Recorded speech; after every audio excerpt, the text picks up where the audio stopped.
Kita pada petang ini dengan beberapa lagi sifat orang-orang yang beriman. Syu'abul iman, cabang-cabang iman. Semalam kita sebutkan tentang mendamaikan orang yang bergaduh, mendamaikan orang-orang yang bertelingkah, yang bergaduh, dan juga menghormati untuk orang yang lebih tua. Kita pada petang ini, di antara sifat-sifat orang-orang yang beriman daripada 77 cabang-cabang iman, yaitulah dermawan dan pemurah. Dermawan dan pemurah ini, ataupun perintah untuk bersikap dermawan dan pemurah ini, Allah sebut dalam Quran. Allah Ta'ala kata apa? وَسَارِعُوا إِلَى مَغْفِرَةٍ مِّن رَّبِّكُمْ وَجَنَّةٍ عَرْضُهَا السَّمَاوَاتُ وَالْأَرْضُ أُعِدَّتْ لِلْمُتَّقِينَ. وَسَارِعُوا, jom bersegera. Bahasa kita orang utara, jom bersegera.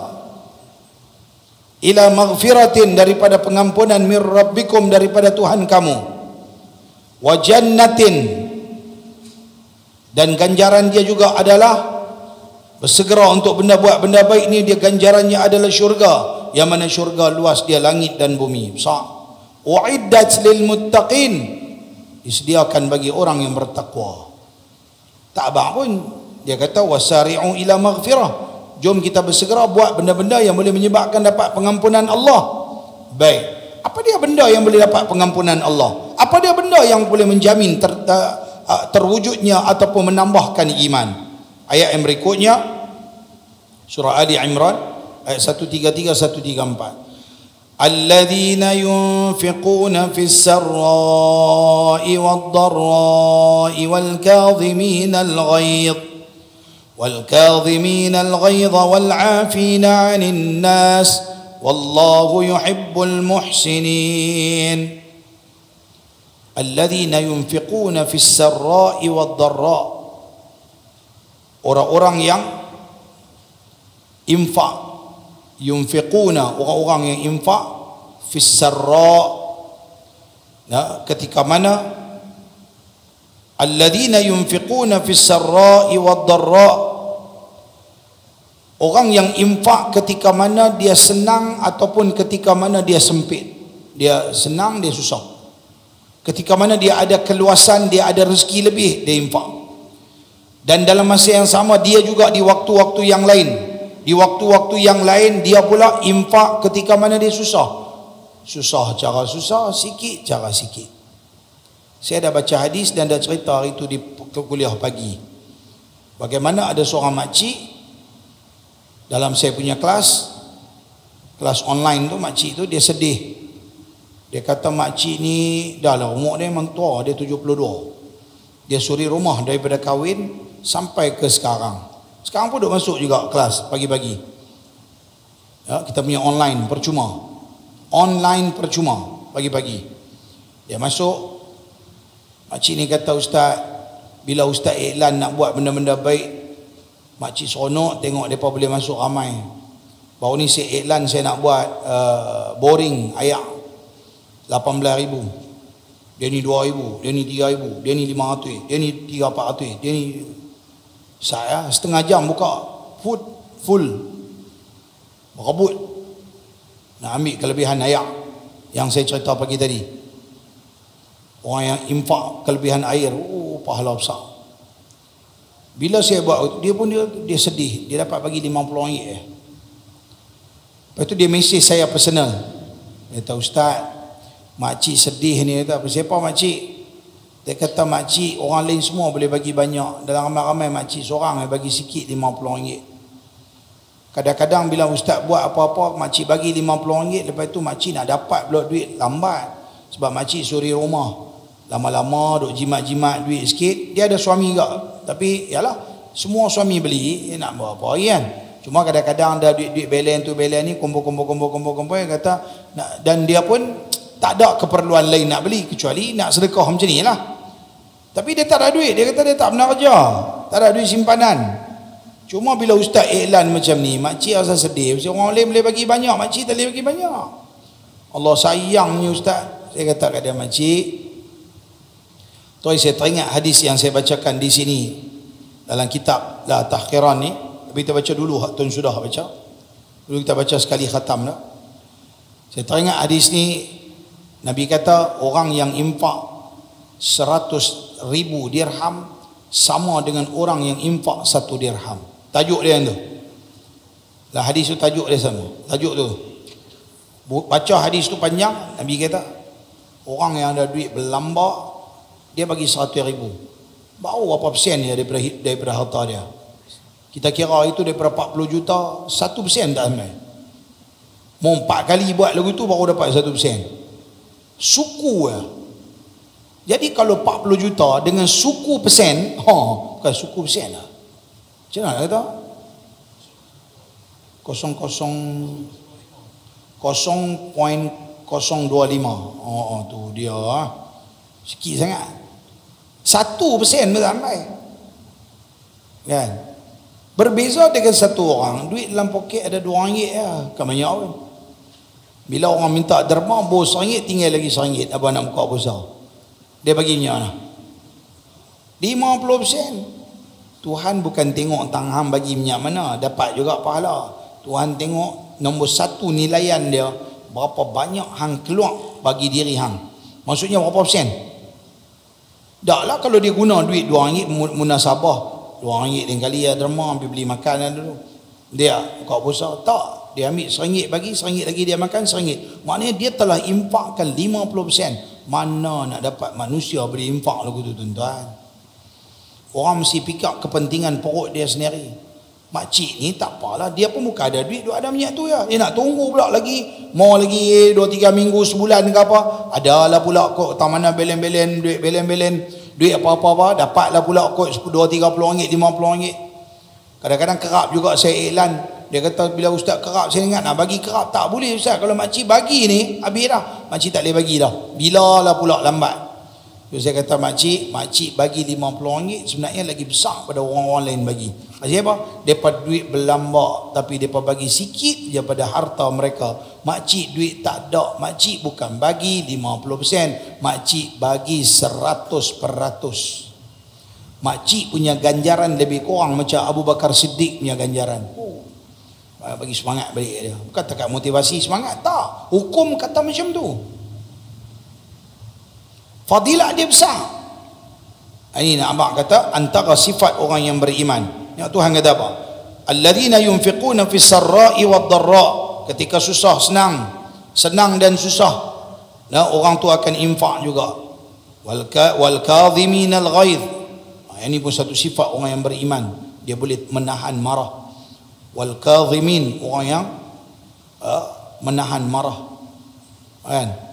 Kazim itu Ustaz Kazim kita sebut tak betul, kita sebut Kazim betul-betul. Kazim dengan dha zu keluar lidah, Kazim. Tapi orang sebut Kazim tak apa, tu maksudnya orang yang menahan marah. Bagus juga mak dia, bapak dia letak dia nama Ustaz Kazim, orang yang boleh tahan marah. Susah tuan-tuan, jenis-jenis perangai macam ni cukup payah nak boleh tahan marah. Patang orang cucuk sikit kita nak melompat. Patang orang cucuk sikit kita nak melompat. Betul tak? Nak kena tahan marah banyak. Selalunya saya tengok jenis-jenis dia boleh tahan marah bila tua. Muda-muda tengah duk kuat dia tak boleh tahan marah lagi. Dulu zaman muda dia pendekar, orang cuitnya dia lompat. Tak-tak dia mumai kena bawa pinggang cuci, bawa pinggang tak larat jalan terketak-ketak. Masa tu baru dia tahan marah. Tahan marah apa hang budak lembek ah. Dia tumpang masa kita duduk tengah kuat strong macam ni, kita boleh menahan marah, pahala dia cukup besar. Lebih lagi dalam Ramadan bila orang kata lebih kurang tu, tak maaf cik saya tengah puasa. Kan? Ini pahala besar, tapi bukan senang lah nak boleh buat. Tapi kalau tuan-tuan boleh buat, Masya Allah, dan memang kita kena buat pun. Ya? Dan juga orang yang wal'afina 'anin nas, orang yang boleh memaafkan orang. Tuan-tuan ingat senang lah nak memaafkan orang apabila kita tahu satu benda orang buat khianat dekat kita besar-besar. Tiba-tiba dia minta maaf, tak apa. Benda dah berlaku dah, buat macam mana habis, bertobat apa, minta maaf, habis selesai. Tapi nak boleh memaafkan bukan satu benda yang senang. Boleh bercakap tapi tang buat tu, ya Rab. Lebih-lebih lagi kena dekat kita, kita tak puas hati, macam mana kita nak boleh maafkan? Tapi ini antara sikap yang Allah sendiri sebut dalam Quran. Orang-orang ni Allah akan bagi pengampunan luar biasa. Nah, wallahu yuhibbul muhsinin. Allah Ta'ala suka pada orang-orang yang buat baik. Dalam satu ayat, dalam ayat ni dia cerita tentang sifat orang yang beriman dan juga ganjaran besar Tuhan bagi pengampunan, iaitulah alladzina yunfiquna, orang-orang yang infak. Ayat yang lain surah An-Nisa ayat 37 Allah Ta'ala berfirman, alladzina yabkhaluna wa ya'muruna an-nasa bil bukhli wa yaktumuna ma atahumullah wa yaktumuna ma atahumullahu min fadlihi wa a'tadna lil kafirina 'adzaban muhina. Tuhan cerita sikap orang yang kedekut. Alladzina yabkhaluna, orang yang bakhil, kedekut. Dahlah dia bakhil. Wa ya'muruna an-nasa bil bukhli, dia duk ajak orang supaya jadi bakhil. Maksudnya dia tak mau bagi infak, lepas tu dia abang orang, apa jangan infak, apa jangan infak. Yalah, kalaulah benda tu sindiket, ada tahu kata benda tu salah, kita tahu kata benda tu tak baik, yang tu berkewajipan kena bagi tahu supaya orang jangan kena tipu. Betul tak? Tapi kalau memang tak ada apalah, semua orang memang buat betul benda yang betul, kan? Ada juga kadang-kadang orang ambil kesempatan, dia tak buat apa-apa tapi dia kutip derma, kadang-kadang dia buat kutipan tapi dia tak buat apa. Ni jawab di sana. Buat macam mana? Jawab di sana. Betul tak? Jadi kita amanah, kita nak kena jawab di hadapan Allah. Saya kalau orang tanya, ustaz duk kutip, duk buat apa? Loh, tak larat abang. Pi kampung Mantang Basiak, balik pulau, pi tengok sendiri. Senang. Abang sat lagi, orang kata masuk baku yang kat diri pula dah. Pi tengok sendiri, buat ke tak, pi tengok. Senang. Buat apa kita nak bohong orang kita buat ke tak? Betul tak? Apa kita dapat? Apa faedah? Kita nak jawab di sana. Hari ni kita boleh tipu, satu hari nanti kita tak boleh tipu di hadapan Allah. Ya? Alladzina yabkhaluna, mereka-mereka yang bakhil, wa ya'muruna an-nasa bil bukhli. Ya, lalu mereka ini menyuruh manusia supaya bersikap dengan bakhil. Wa yaktumuna ma atahumullahu min fadli, mereka menyembunyikan apa yang Allah berikan kepada mereka daripada anugerah. Duit duk ada, harta duk ada, tapi dia tak ada, minta maaf. Kan? Dia siap pula, dia kata apa? Cik lah kena minta derma kat saya anak yatim, mak tak ada, bapak tak ada. Anak yatim apa? Kan? Kita pergi minta derma kan? Ni kami nak bela anak yatim. Saya apa anak yatim, mak bapak saya dah mati dah. Macam Haji Bakhil yang buat main tu. Pantang orang lelaki je bagi serangit, bagi serangit, bagi kat budak-budak. Budak-budak tak boleh pegang duit banyak. Oh, hak tu memang ketara kalau tuan-tuan tengok gambar labu-labi ya. Tengok cikgu murni mai. Allah. Peti besi boleh buka.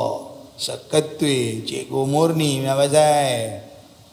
Dan hati bersifat murni. Ada udang di sebalik mi. Betul ya? Na'udzubillah, mudah-mudahan Allah tak bagi kita jadi macam tu sikap kita, bagi ikhlas kerana Allah Subhanahu wa ta'ala. Dan Tuhan kata apa? Wa a'tadna lil kafirina 'adzaban muhina. Allah Ta'ala sediakan tempat yang azab yang amat dahsyat bagi orang-orang yang kafir. Maka dalam ayat ni Tuhan bagi tahu jangan bersikap dengan kedekut. Tak boleh bagi banyak, bagi sikit. Biar jadi, dan kena jadi satu manusia dermawan, hari-hari kena derma. Tiap-tiap hari nak main masjid dah tahu dah, kalau tak ada tabung madrasah, ada tabung masjid, tak ada tabung ni. Tambah bulan Ramadan tu berlambak, ada tabung macam-macam. Paling-paling tak amai tu anda tahu bulan Ramadan aku kena pergi cari. 5 waktu aku pergi masjid tak banyak. Kalau dapat, kalau setiap pagi main RM1, petang Zuhur main RM1, Asar main RM1, Maghrib main RM1, ataupun Maghrib tak main lagi Insya main qada balik RM2, baru RM5. RM5 kali 30 je tu. 150. Sikit dia baru 150. Gaji 3,000, 150. Baru berapa persen? Baru berapa persen? Sikit sangat ya. Tak banyak mana pun dengan apa, tak berbaloi dengan benda yang Tuhan bagi kat kita. Ya, saya bisa tengok satu hamba Allah, tak payah sebutlah siapa-siapa kawan-kawan juga. Kan? Saya bisa tengok dia orang ni, tapi memang orang ni Tuhan bagi dia memang hebat lah. Dia 5 waktu rajin pergi jaga semayang 5 waktu, 5 waktu dia semayang di masjid. Dan setiap kali dia pergi 5 waktu dan dia memang akan bagi duit 50-50 ni secekak. Tak tahu lah apa keping, saya tak fikir lah pasal dia bubur, tapi saya nampak. Saya kata, ya Allah, seronoknya tengok orang derma macam tu. Sekali-sekali saya fikir saya nak bekerja jadi businessman lah. Biar saya jadi, saya reti niaga, saya tahu buat marketing. Saya belajar, anak murid Dr. Azizan belajar 6 level, habis, tamat. Cerita pasal marketing semua, saya tahu nak buat, tapi saya tak ada masa, saya sibuk dengan kitab. Kalau saya pun pergi niaga juga, siapa nak baca kitab pula? Tak apalah, redha tak kat mana ada, bukan tak makan ke hari-hari. Sekali-sekali fikir macam ni, kan pergi kerja jadi orang kaya, jadi jutawan, senang tak perlu minta duit ke orang, semua aku buat, pahala kat aku. Tapi fikir-fikir balik, dah lah Pulau Pinang ni nak cari ulama pun susah, ada pun meninggal dah habis. Faham tak? Ulama ada berapa orang, kita ni sedang berusaha nak jadi ulama. Kan, sebab ulama orang yang paling takut kepada Allah. Innama yakhshallaha min ibadihi ulama. Orang yang paling takut kepada Allah adalah ulama. Ganjaran dia besar kalau jadi ulama. Ya, menyampaikan ilmu, beramal, tapi dia pun kena beramal, dan dia walaupun mungkin dia punya infak tak banyak mana. Faham tak? Tapi sebenarnya sumbangan dia dari sudut yang lain tu juga besar pada dunia Islam. Tapi duk fikir-fikir balik macam lah best enggak kan? Bila aku nak naik helikopter, orang lain nak naik helikopter peribadi lah apa semua kan. Tapi tak apalah, saya ingat tak payah. Terima aja, redha je apa yang Tuhan bagi kat kita. Tapi yang pastinya, apabila satu-satu manusia Allah bagi kat dia rezeki lebih, kita ada ilmu yang Tuhan ajak bagi kat kita, kita ajak ke orang bagi lebih. Orang lain dia ada duit, dia infak dia punya harta, kita infak kita punya ilmu. Sekurang-kurangnya kita punya saham lagi besar bila kita bagi ilmu, orang lain beramal, dia ajak pula orang lain, dia dapat lagi. Wow, yang ni lah kaya betul-betul. Yalah, fikir-fikir balik, tak apalah, bagi orang lain lah. Bagilah hang siapa nak kaya ni, anak niaga tak apa, jadilah orang kaya. Tapi ingat, apabila kita infak banyak, lagi banyak kita infak, lagi banyak Tuhan bagi kat kita. Kadang-kadang kita rezeki mai tak sangka-sangka. Kan? Cukuplah saya kata Tuhan tak bagi duit punya mana. Tiap-tiap bulan nampak susut juga pasal duk derma, tapi Tuhan bagi tak sakit. Oh, rezeki banyak ni. Tuhan bagi tak ada sakit kepala. Balik malam tak kepala tidur lena. Tuan-tuan tahu berlambak orang dalam dunia ni tidur tak boleh lena, duk fikir hutang sana, alung ni nak main kacau, dia ni main nak cari duit, dia ni main, oh tak boleh lena. Nak duk nak keluar rumah pun tak boleh. Seperti mana nak keluar pada rumah ni rasa macam rimau duk tunggu, rimau, singa, beruang semua duk tunggu nak terkam dia. Macam mana boleh hidup dalam keadaan tak tenang macam tu? Allah bagi kat kita apabila hidup tenang tu satu nikmat, rezeki yang besar yang Allah Ta'ala bagi. Tuan-tuan ingat semua orang kaya tidak lena. Saya berkawan dengan orang kaya, kebanyakan di kalangan mereka ni tidur tak nyenyak. Kebanyakan di kalangan mereka ni tidur tak lena. Tidur saya teringat, tidur bangun tak lena. Mai jumpa saya, Assalamualaikum Ustaz, tolong jampi sikit apa siapa? Tidur tak lena Ustaz, tak tahu masalah berlambak. Suruh jampi pula. Ya, tapi kalau kita boleh tidur lena tu pun besar dah. Maka mengajar kepada kita rezeki Tuhan bagi kat kita walaupun tak banyak, tapi hari-hari istiqamah. Kata 5 waktu kita main sengit nak bagi banyak-banyak tak ada. Okey, bagi sikit-sikit tapi berterusan, hari-hari bagi. Tapi kalau hari-hari boleh bagi banyak, lagilah bagus. Tapi mula dengan sikit. Inilah yang saya duk bagi tin-tin kecil tu kat tuan-tuan. Saya anjurkan apa? Tuan-tuan, belen punya 2-3 kupang, bubur masuk dalam tu. Bawa balik tabung tu. Ya, tabung lah kereta saya ada belambak, pergi ambil seorang satu free. Kan? Bawa balik rumah, tak je atas almari kan. Atas meja makan ke apa. Tengok belen-belen duit shilling lah. Pantang tengok duit shilling jatuh tahun tu 5 dik sekupang duk tergolek tak mana-mana ambil. Bolong tu. Tak apa, bubur sikit-sikit tak terasa lah. Allah, kalau hari-hari bubur, saya ingat 3-4 bulan penuh. Betul tak? Tanpa kita sedar, kita juga buat infak di jalan agama Allah. Dalam satu ayat surah Al-Hasyr ayat 9, Allah Ta'ala berfirman, wa man yuqa syuhha nafsihi fa ulaika humul muflihun. Dan siapa yang dipelihara daripada kekikiran diri dia, kedekut yang ada dalam diri dia, itulah orang-orang yang beruntung. Di dalam sebuah hadis yang sahih, kata Nabi sallallahu alaihi wasallam, ma min yaumin yusbihul ibad fihi illa malakani yanzilani fayaqulu ahaduhuma Allahumma a'ti mumfiqan khalafa wa yaqulu al-akhar Allahumma a'ti mumsikan talafa. Hadis ini cukup top. Hadis ini cukup masyhur dalam dunia Islam bila cerita tentang ganjaran besar Tuhan nak bagi. Hadis sahih. Apa dia makna dia? Nabi kata tidak ada hari yang dilalui oleh seseorang hamba kecuali akan ada 2 malaikat yang turun ikut dia. Tiap-tiap hari 2 malaikat dia ada, naik 2 naik 2 turun, 2 naik 2 turun. Sat lagi maghrib 2 naik 2 turun lah. Turun dulu 2 naik. Malaikat pencatat kanan dan kiri, ratib dan raqib dengan atid. Esok pagi masa terbit matahari lepas subuh, naik pula 2, turun pula 2. Duk ada situ 2. Duk naik turun tu lah. Maka turun malaikat yang baru pula duk catat. 12 jam 2 malaikat, 12 jam 1 malaikat, 2 shift 1 hari. Duk tulis, tak pernah lena, tak pernah makan, tak pernah toleh kot tu, toleh kot ni, duk duduk dengan kita 24 jam. Malaikat ni. Apa dia buat?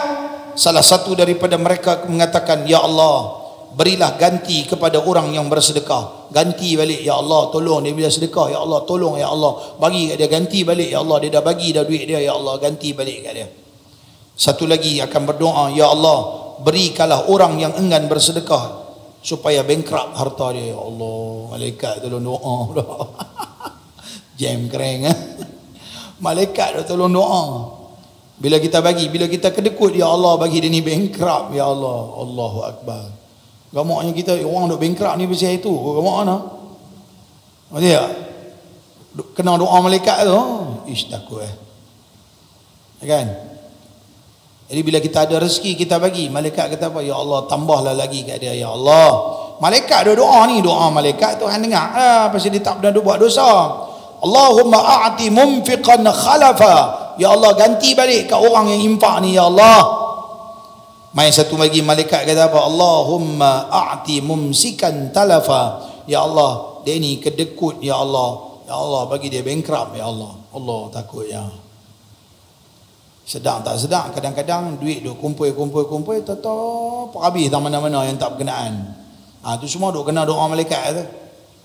Tu semua duk kena doa malaikat. Satu cerita yang ada kena mengena dengan hadis ni. Satu hari saya nak pergi umrah.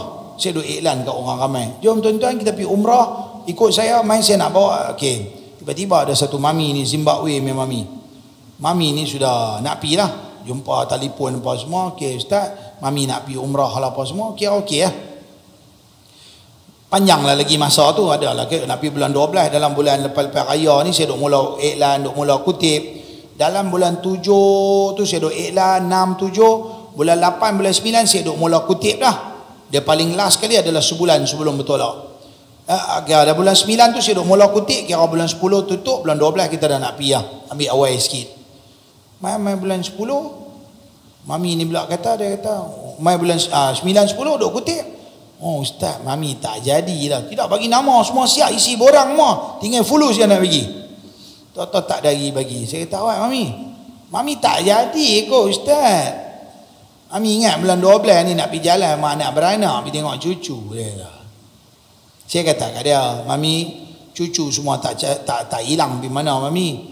Tekad nak pergi buat benda kebajikan, pi dulu mami. Tompang duit duk ada, pi dulu. Anak cucu semua tak lari. Lain kali balik mai pi lah. Pi pun bukan lama, 2 minggu. Mami pi dulu 2 minggu, balik mai. Mami pi duduk lah rumah mereka. Mami pun bukan buat kerja apa-apa, duduk di rumah ya. Tapi kot ingat nak pergi jalan-jalan lah dengan mereka ya. Dia duduk balik tu. Mula dia semangat nak pergi. Tak dia main berubah angin pula, kira nak pergi jalan-jalan makan angin pula dah. Tapi Allah Maha Penyayang tuan-tuan. Masa tu saya buat kutipan tu, kira tak silap saya nak pi. Tak ingat lah pi Palestin ke pi, tapi lebih kurang 6-7 ribu lah gitulah. 5-6 gitulah. Lepas tu yang best ya. Lepas saya balik umrah dalam bulan 2 lagu tu, saya jumpa dia di tempat kuliah di masjid. Tak ingat di mana masjid.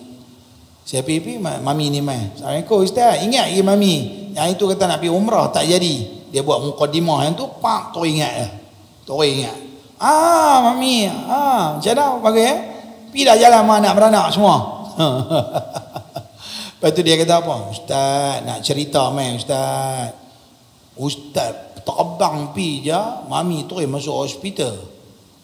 Kena operation ustaz. Ustaz tahu berapa kena bayar? 7,000 ustaz. Mana pun mami tak pergi jalan. Habis operation duk tidur di rumah 2-3 bulan, sampai hari ni lah baru duk keluar main balik. Allah, dalam hati saya kata tengok. Ini semua kena doa malaikat ni. Pasal apa jadi macam tu? Jangan kena doa malaikat tadi tu. Kalau tekad nak buat benda baik, jangan duk batalkan. Bulatkan tekad, semangat untuk pergi buat. Pasal apa? Lebih-lebih lagi yang benda yang nak kena keluar duit lah. Sekali kena doa malaikat macam ni, jahanam lah. Tak mau kena doa ni. Malaikat doa kat kita ni. Dan pastikan kita dapat doa malaikat bila nampak tabung ya, jangan duk fikir kata orang nak habis duit kita. Ingat kata orang bagi peluang dekat kita supaya bersedekah hari-hari. Ni peluang. Tak ada, tak apa, tak isap kata apa. Allah rasa pula sedih. Ini tak dan pula nak bagi pula dah. Lupa bawa duit ataupun tak cukup. Tak apa, tolak pergi kat orang lain. InsyaAllah esok kalau aku bagi. Keazaman tu ada. Tahu ada. Nak bagi tak banyak, sikit tak sikit banyak. Tapi jangan sekali-sekali ada peluang untuk menderma infak, tiba-tiba kita rasa kedekut, bakhil dan tak mau infak di jalan agama Allah, tiba-tiba kena doa malaikat tadi, bankrupt sungguh lah kita. Na'udzubillah. Ini satu peringatan daripada Nabi SAW. Hadis ini dikeluarkan oleh Al-Imam Al-Bukhari dan Muslim.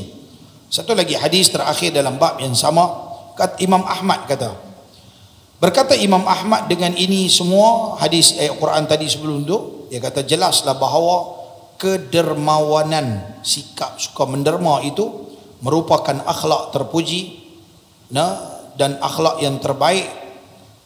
Bukanlah dermawan itu memberi pada kondisi yang tidak seharusnya memberi, dan tidak pula dikatakan bakhil bila tidak memberi pada kondisi yang memang tidak boleh memberi. Tak apa. Kalau benda tak boleh bagi, jangan bagi. Itu tak nama kedekut. Orang main-main bang, nak beli rokok, isap rokok, yang tu jangan duk derma, yang tu tak dapat pahala. Jadi kalau sian pula dia nak isap rokok, sian tagih apa, kita beli dia sikit kan, dah. Yang tu tak dapat pahala, tambah dosa lagi. Benda tak boleh bagi, tak boleh bagi. Benda boleh bagi, bagi, yang tu dapat pahala. Benda tak boleh bagi, yang pergi bagi, yang tu jadi dosa. Ni kata-kata Imam Ahmad. Dermawan adalah yang memberi di saat seharusnya memberi, dan bakhil adalah tidak mahu memberi pada keadaan yang seharusnya diberikan.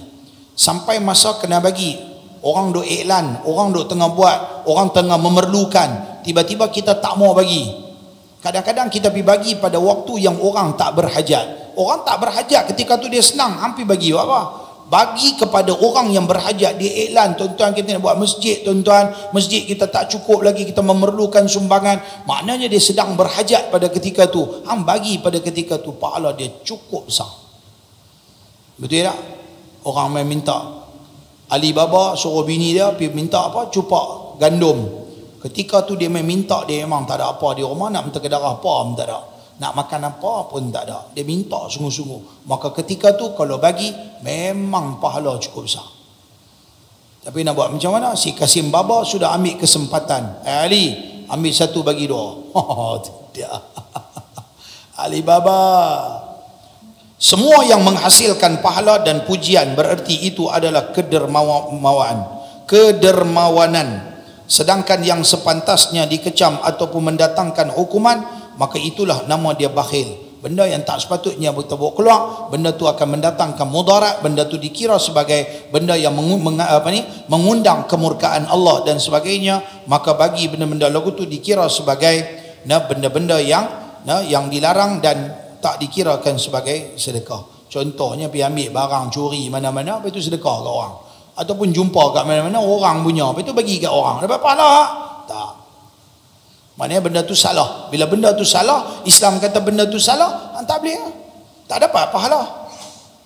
Itu kita kena faham dia punya konsep derma. Okey, sebab tu saya selalu bagi tahu, kalau kita cerita pasal konsep menderma ni, dia senang ya. Sedekah, bubuk dia punya rajah dia punya ni, atas sedekah. Sedekah terbahagi pada dua. Satu sedekah wajib, satu sedekah sunat. Tentulah sedekah wajib dapat pahala banyak. Apa dia sedekah wajib? Zakat,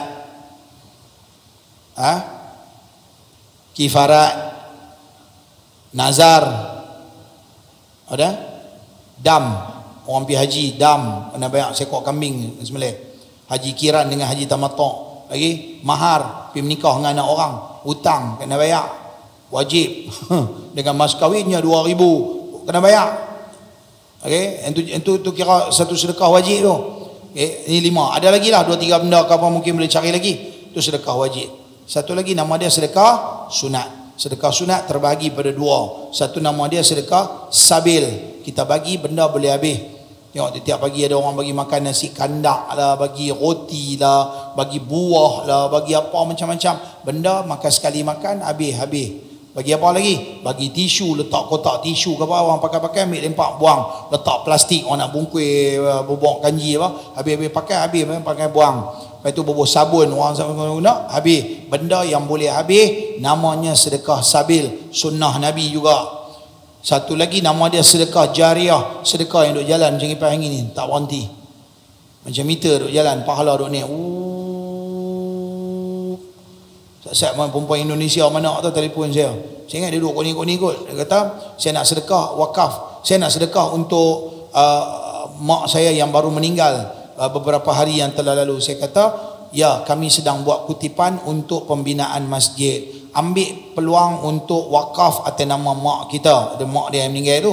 Dan dia kata, selama kita lagi tak kiamat, jalur macam meter duk berjalan, pahala mengalir kepada mak. Kan? Ini peluang untuk buat wakaf. Ini nama dia sedekah jariah. Sedekah jariah, sedekah benda yang kekal. Kipas angin kekal, kapet kekal. Tapi benda yang kekal ni pun ada expired date dia. Ada benda tak ada expired, ada benda ada expired. Macam benda ni mungkin saya ingat berapa tahun boleh tahan ni? 5 tahun. Dia bagi waranti pun mungkin 5 tahun. 5 tahun. Kadang-kadang tak sampai 5 tahun dah jalan. Kadang-kadang mungkin 5, kadang-kadang buat cantik cun-cun. 5 tahun sebulan jalan. Dia macam tahu-tahu pula. 5 tahun sebulan dia matikan diri dia balik. Faham tak? Dia akan matikan diri dia sendiri. Jadi masa tu ambil loh, habis waranti. Kadang-kadang dia abang yang 5 tahun nak pergi beli. Siapa beli ni? Kat mana pergi beli? Nak pergi waranti kat mana pula? Aduh, jam lah pula. Yang tu pasal dengan satu kipas angin berapa ringgit ni, nak kena pergi Kelang duduk dari Kuala Lumpur, nak kena usung pergi. Dah lah ambil lempak tong sampah lagu tu. Betul tak? Dia selama mana dia masih ada lagi, maka dapat pahala. Kan? Maka kita nak bagi tahu kadang-kadang ada peluang wakaf benda yang tahan lama. Macam orang buat wakaf tanah. Masa tu kena berebut. Wakaf nak beli tanah madrasah. Wakaf nak beli tanah masjid. Wow, yang tu kau nak pulun tu. Pasal apa? Tanah tu depa tak kacau dah, depa nak bina bangunan sampai bila-bila dah ada. Wakaf depa nak plaster, wakaf depa nak buat tiang, nak buat foundation, nak piling. Tu takkan korek dah sampai bila-bila. Tapi kalau wakaf kipas angin, ya, cuma dia ada jangka hayat dia lah. Tetap juga dapat pahala, tetap juga bagi manfaat. Siapa yang dapat angin tu semua dia dapat pahala. Tetapi mungkin 20 tahun habis hilang dia punya manfaat. Macam kapet 10 tahun, paling lama 20 tahun habis lah, tak boleh tahan lah. Dan ni pun dah baru berapa tahun, tengok macam tak apa nak gebu dah. Mungkin boleh gebukan dia balik sikit, tapi saya ingat lagi 10 tahun tak tahan lah. Duk pijak mai, dia duk ranap. Terpaksa orang tengok, kasak dah ni, nak kena tukar, duk simpan habuk banyak dan sebagainya, tengok kotak dan sebagainya, orang tukar pergi pula. Kan? Tukar pergi pula. Beli yang baru pula, buat wakaf yang baru. Tapi sekurang-kurangnya, lama masa kita dapat pahala wakaf tersebut. Boleh faham tak?